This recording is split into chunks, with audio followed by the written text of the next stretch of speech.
Ruthless. Probably that's the term you would use to describe this match. It has been a roller coaster ride, to be very honest. South Africa hitting the highest runs in ODI World Cup history and eventually won the match by 102 runs.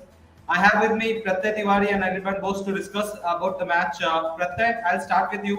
Three centurions in the match, scoring 400 plus runs. We don't see that very often in ODI World Cup, especially. Probably in ODI cricket, it's more or less it's very common these days. But scoring that many amount of runs, how do you describe South Africa's batting in the first innings? Well, yes, absolutely. I think a sight as rare as any definitely not happened in the World Cup and happened only thrice, I guess, if I'm not wrong, in the ODI history. Three centurions in a single game. Hard to describe, hard to put in words the kind of effort that South Africans managed to put. It's a statement-giving victory, I think, for the simple reason that this is a side, whenever you're talking about predictions, whenever you're seeing experts talking about, not too many people have South Africa as, predicted as their semi-finalists. And to give this kind of a performance right up front, in the tournament opener for them, it is absolutely mind-boggling because right from the start, everything that went was South Africa's way. Proper cricketing strokes for all three batters, three centurions, managing that kind of a total on the board. And I think apart from a couple of knocks that Sri Lankan batters managed to play, there was not anything which actually went their way because, right from the start when they lost Pathum Nissanka early on, it felt like they were feeling the pressure on the board, the scoreboard pressure, because when you're chasing a mountain like 429, you ought to be under pressure. And there was only one way that Sri Lanka could have won that game, and that was that they had to press the accelerator right from ball one. And I don't think any one of us, of course, it's a funny game. We have seen things happening. South Africa themselves managed to do something similar years ago when they chased 434. But still, that is something which happens once in a blue moon. So I think Sri Lankan batting, bowling, fielding, everything was pretty poor and alarming signs up front. But yes, credit to the lower order for shaving off around 80 odd, 90 odd runs, because otherwise this could have been a much, much worse defeat and already has taken a toll on your net run rate. Could have been worse than this. So I think still that is perhaps, you have to search for positives. That's how bad perhaps it was a day for Sri Lanka, that you have to search these kind of positives, that it was the lower order which, kind of shaved off the margin of runs. But absolutely great credit to all three batters, Quinton de Kock, Van der Dussen, Aiden Markram, and even the others, Miller, Klaasen, the kind of innings they played down the order. I think hard to deduct anything apart from the fielding. It was a perfect game for South Africa on all the fronts. Right. Anirban, I have to ask you this question. So I'm talking about Sri Lanka, not much have gone in their favor. Do you think when it comes to bowling, they're missing some of the key players like Hasaranga? Or is it something that their ground was relatively smaller, were helping the batters? What do you think? It is the bowlers that they didn't have quality bowlers in the ranks? See, ground smaller, that can't be an excuse when you are not performing well. That is absolutely not an excuse.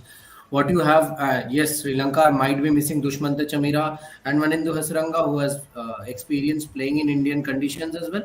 But that is also not an excuse. You have to deal with what you have in your squad, and you have to perform with well in that situations. So I don't think, because Delhi in Arun Jaitley Stadium, we have seen spinners early on in the innings have struggled, rattled the batters as well. So I think I don't think so. That I think the pressure, the World Cup pressure, has taken Sri Lanka with the newcomers, Velalage Pathirana, who has performed brilliantly in the Asia Cup. Pathirana, we have seen performing him in the IPL. But yes, might be the World Cup pressure. And in the pre-match, Pratyay said that Quinton de Kock, who has planned to hang up his boots in the ODI cricket. So I want to add that what a start for Quinton de Kock, and what a memorable match to have. So I think yes, Sri Lanka might be worried about their bowling department, but you need to deal ahead of the World Cup with what you have in your hands. Right. Pratyay, coming back to you, I think before the World Cup, we have talked about this a lot, that England's batting approach, England playing that brand of cricket. I think today South Africa really showed what it needs to be done in ODI cricket to save ODI cricket, so to say. England couldn't do it in their first match against New Zealand, but South Africa, the way they have batted and the way they have batted against Australia in the last few matches of this bilateral series, is that the template that we'll see South Africa play, or do you think this is just a one-off game and they were lucky against Sri Lanka? Not really lucky, I think, because Kostav, you can't score 400 runs with luck. You can maybe have odd chance going away, maybe a drop catch, maybe some drop run out chances. But if you have to score something like this, three batters turning up on the day, putting their hand up, scoring a century, and all three centuries, all great centuries. Because I think Quinton de Kock, if you look, he knows that he this is the swan song for him. He's not going to come back, so making full use of the opportunity. And if you look in that batting lineup, there's a great amount of depth because and everyone is informed. We were discussing in the pre-show as well that this is a unit which is firing and which is firing on all cylinders because every name that you're picking up on the team sheet in the batting order has gotten amongst the runs. Demba Bavuma failed today, but even he has had a stellar run in 2023. Quinton de Kock, as I said, delectable strokes all around the park on either side of the ground. You look at Vander Dussen, the kind of cricket he has played, incredibly consistent. Someone who could well be called one of the most consistent batters in the South African ranks because he has every single game, game after game, he has put his hand up, given the crucial contributions, given the crucial partnerships as well. So that was another phase, this partnership which dominated completely against Sri Lankans. And then Markram, putting in those kind of touches. I think at one point of time, you might have wondered that why not Klaasen sent above him because Markram came in very late. But then justifying him coming at his position, playing those kind of strokes and, en route to that century, eclipsing the record for the fastest century in the World Cup, taking away that tag from Kevin O'Brien. So I think all in all, it was a batting performance which was exhibition of class and aggression. And I think that has been the way forward for all the sides because ODI cricket 10 years ago, it was a format in which you would play. Perhaps you would attack against the new balls because the power play is on, the fielders are inside. There was a bit of a snooze kind of a thing in the middle overs. You would try to just milk around the singles, build a partnership, and then again you would go for the kill in the last 10 overs or so. But that is now changing because of the advent of T20 cricket, because there's so much T20 cricket being played. Batters have the capacity and ability to hit. And I think on tracks like these today, because it wasn't a traditional Delhi track that we know it to be, because otherwise it's a track which is slightly on the slower side, assists the spinners. But today there was an unusual covering of grass. The faster bowlers, the ball was coming onto the bat nicely. And I think all the batters, whoever, spent some time in the middle, they managed to capitalize on that. So I think, and South Africa have done that. They are building that sort of a reputation because in the Australia series, when Klaasen got another big 100, that day Adam Zampa taking him for one of the most expensive figures in ODIs, 113 if I'm not wrong. So, it's a side which is doing that. And England's way of playing, you rightly pointed out, more often than not, the sides are perhaps feeling that this is the template going forward in ODI cricket for the simple reason that sides now have so many T20 players. Every single player that you will look has a plethora of experience of playing T20 cricket, T20 franchise-based leagues, the IPL, PSL, LPL, BBL. There's so much that at all the time they know how to attack. So if you play by the older methods, you are going to lag behind. And I think that is where, again, South Africa are picking up speed as well. But yes, you have to give credit to the batters because you still have to implement and execute those plans. And today, I think South Africa managed to do it in a fashion so authoritative that could, well be seen in the margin of victory they have gone on to win by. So I think a very convincing game for them. A couple of things, as I said, that maybe they could have won by a bigger margin. Because, right now you are in a phase in the tournament जहाँ पे बहुत ज़्यादा चिंता नहीं होगी लोगों को net run rate की. But then these are the games which will, suddenly on the 10th of November or the 12th of November, you would be feeling you'll be doing those calculations and then you will realize that you have to beat this side by that margin, this margin to qualify. All these runs, all these margin of victories are going to come handy that time. So I think South Africa could have won by a bigger margin, but still a very, very authoritative and statement-giving victory nonetheless. Right, I'll come to the run rate thing. Anirban, probably, did they miss Andre Nokia by somehow because Andre Nokia is someone who's very well accustomed with the conditions in Delhi. Probably they could have, bundled out Sri Lanka to a much lesser total. I think, given the bowling attack that they have with Kagiso Rabada, Lungi Ingridie, Johnson was bowling well initially. So, how do you rate South Africa's bowling unit, and do you think they are missing Andre Nokia? From today's match, I don't think because the runs, the batters scored was much bigger. I don't think that they have missed Andrik Nokia. But further going into the tournament, when they'll have faced bigger sides, India, England, New Zealand, They might miss where his experience might walk out in playing in India in IPL and in Delhi pitches as well. But today the runs were on the board, and it was a mammoth total to chase down. So I don't think that South Africa might have missed Andrik Nokia, but going forward into the tournament, yes, they will miss him because the experience he carries alongside Kagiso Rabada, the duo that they have created while playing in the IPL for Delhi Capitals. Years and years, we have seen that Andrik Nokia and Kagiso Rabada from both the ends have created trouble to the batters, to quality batters in the IPL. But I feel that today they didn't miss him. Koidze might have covered him up, has big shoes to fill in, but I think he has covered his shoes today. But and then coming on to Jensen, he was good with the new ball as he dismissed the two openers with uh, just like 7 or 8 runs, if I'm not wrong. First opener went back to the pavilion, and I think yes, Sri Lanka and South Africa might be worried about that they might have given some more runs in the last end of the match when Dashan Chanaka was striking very at an explosive manner, and I think that South Africa will be having problems further going into the tournament where they required the death overs bowling when they required in first innings. If you bowl, they required Andrik Nokia to be there for their death over bowling as well. Right.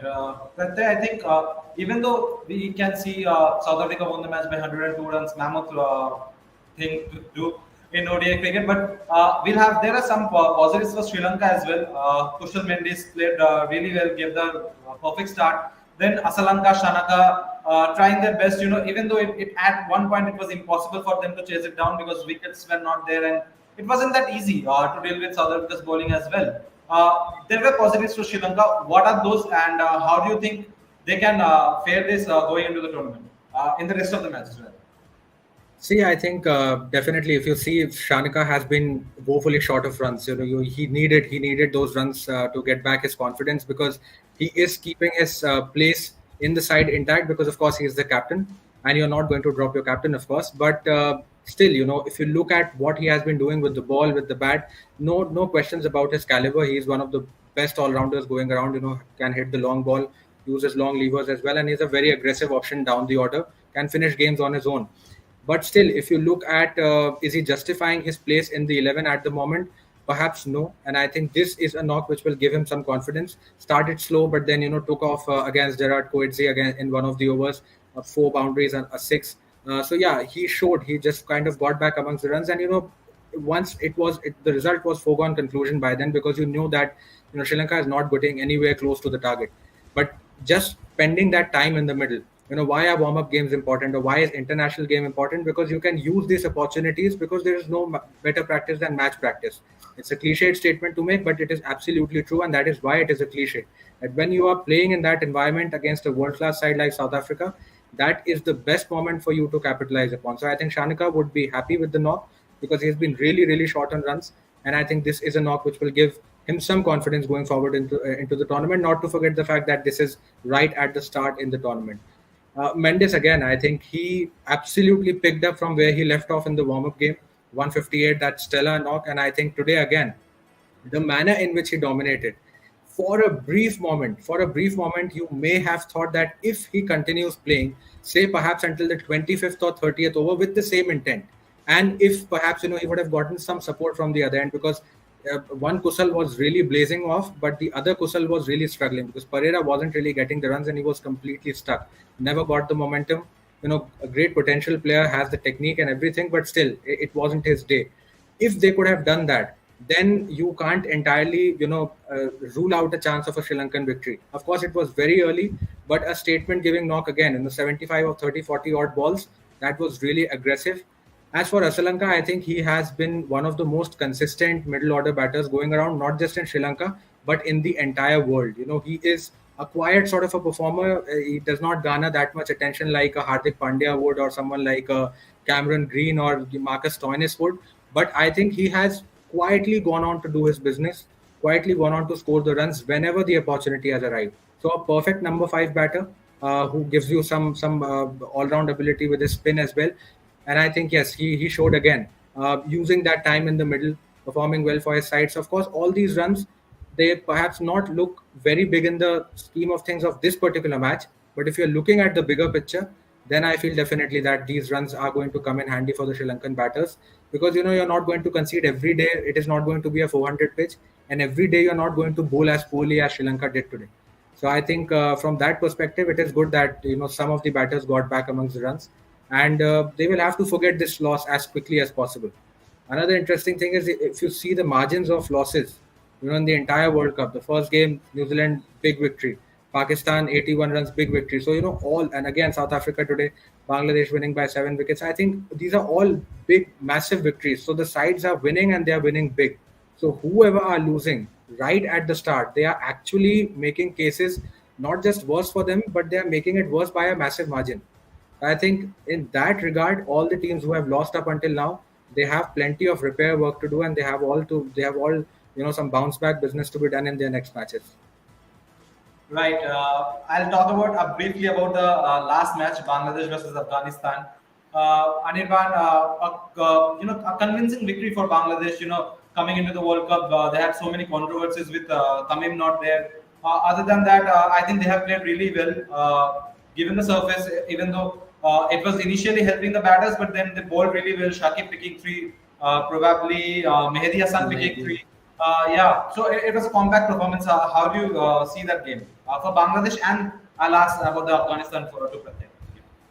For Bangladesh, I think they have come with good confidence in the warm-up games. They have won a game against Sri Lanka recently in the warm-up games where they have performed brilliantly.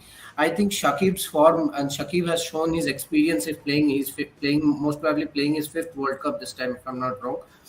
And he has shown his experience that how to approach in a World Cup game, or how to captain a side which is like underdogs in a World Cup. He has shown his experience with Mehdi Hassan Miraz coming from the other end, dismantling the batters, creating problems for the Afghan batters as well. And we have seen that both the bowlers have performed well under pressure. And first match, of course, big victory. Mehdi Hassan Miraz also scored a half century in this match. He was named as the man of the match as well. So I think good signs for Bangladesh, and I think that their top order needs to click a bit. They are not getting the start they needed. Tanzid Hassan also didn't score. Liton Das is off form, totally off form since the Asia Cup return. So I think yes, their top order needs to score some runs to get into the game, get back into the game further in the ahead of the World Cup. Right. Pratyek, coming to Afghanistan, their young team qualified for the under 23 or young team. I am not quite sure. They have qualified for the Asian Games final, but Afghanistan, when it comes to ODI format, probably is not suiting them. I don't know if that's the right word for them to describe, because they play a lot of T20 cricket, but not probably enough ODI games. Is that a problem? And what is the how to solve this issue going into going for the rest of the match? See, I think you have to have the big match temperament, because in these kind of tournaments, that is what matters the most. I think credit to Afghanistan, in the last 7-8 odd years, the kind of rise we have seen of players of the entire team. I don't think that if Afghanistan goes on to win a match, you will any longer call it an upset, because they have actually trampled out big sides. They have won matches against some of the good teams, and I think overall it's a side which is balanced. But again, in games like these, once you lose 2 or 3 wickets, then do you have the capacity in you, or do you have the maturity in the batters that they can take along the game? They can do some sort of a partnership. Because what did you see in Pakistan, Netherlands? 38 for 3 Pakistan, but then Rizwan turned up, South Shakil turned up, gave a partnership and brought the team out of the troubled waters. Today again, if you see Zadran and Gurbaz, they have been the form players, getting amongst the runs consistently. But the middle order is somewhere, batting has never been Afghanistan's strong suit. Today, again, it was a case when they did get the team off to a good start, 40-50 odd runs in 7-8 overs. But after that, what did you do? Once Shakib and Mehdi started to spin a web around you, you completely collapsed. And I think that is not something you can really afford at this stage if you have to win the matches. You can come and you can compete well, you can win the hearts, and you can improve. But if you have to win games, then you have to bring in that temperament. You have to play with that sort of maturity, which I feel is lacking in Afghanistan to some extent. If you look at the spin contingent, Mujib, Rashid, of course, is a world-class spinner. Mohammad Nabi, he has been around for very long. Experience is there. So the bowling is not an issue. Even Fazlak Farooqi, someone who gets wickets consistently in the power play. Naveen ul Haq, he can zip around the ball, and he is again a proven performer. He's a wicket-taking genuine option.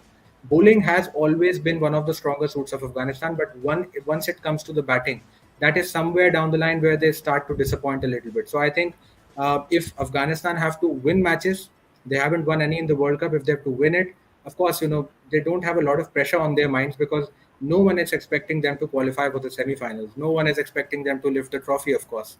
So when you have nothing to lose, you can play even more fearless.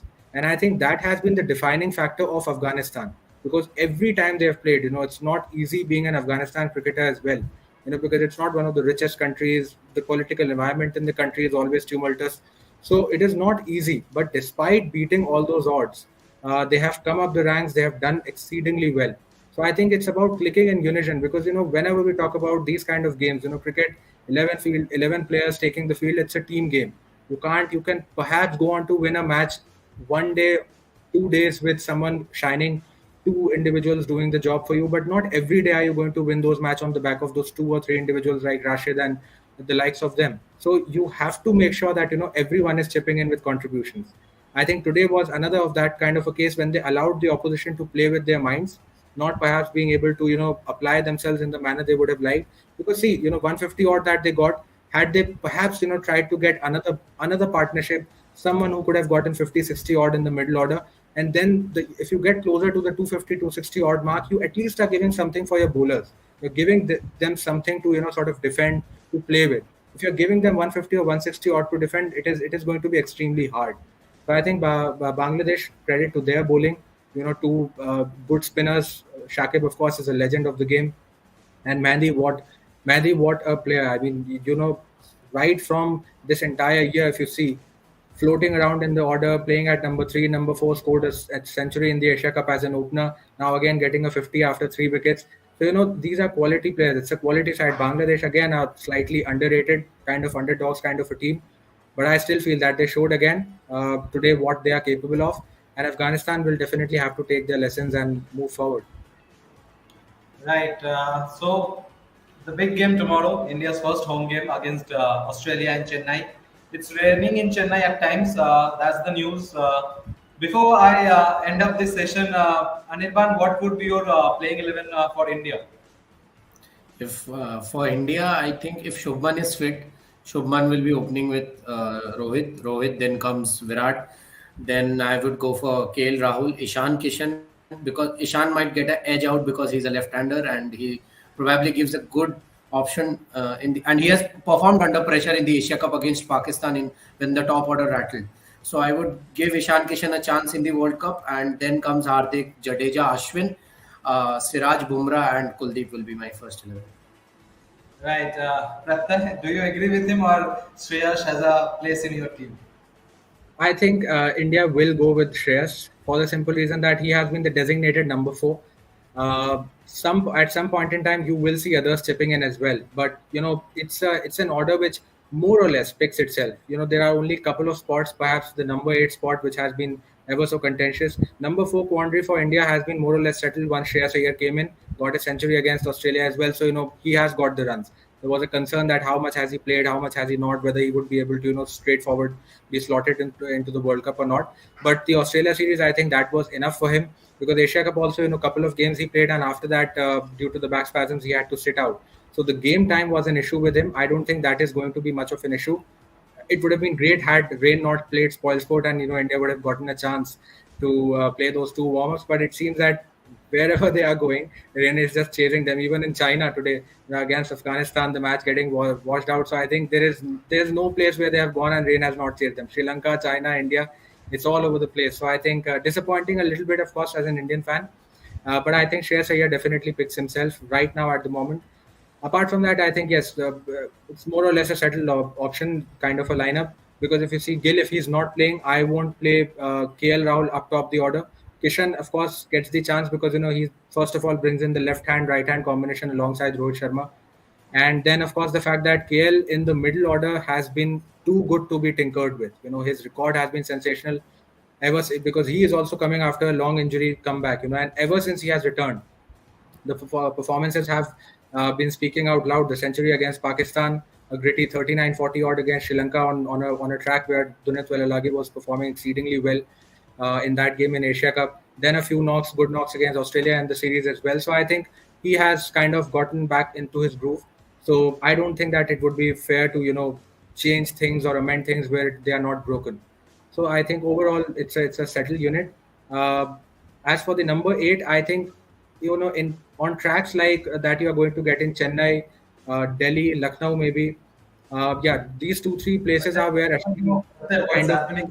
I can never imagine Delhi track to be like this. So do you think again? Well, I don't want to extend this show further, but Australia and India is tomorrow, so we can talk it tomorrow. But then again, the pitch is not behaving like the way it should, right?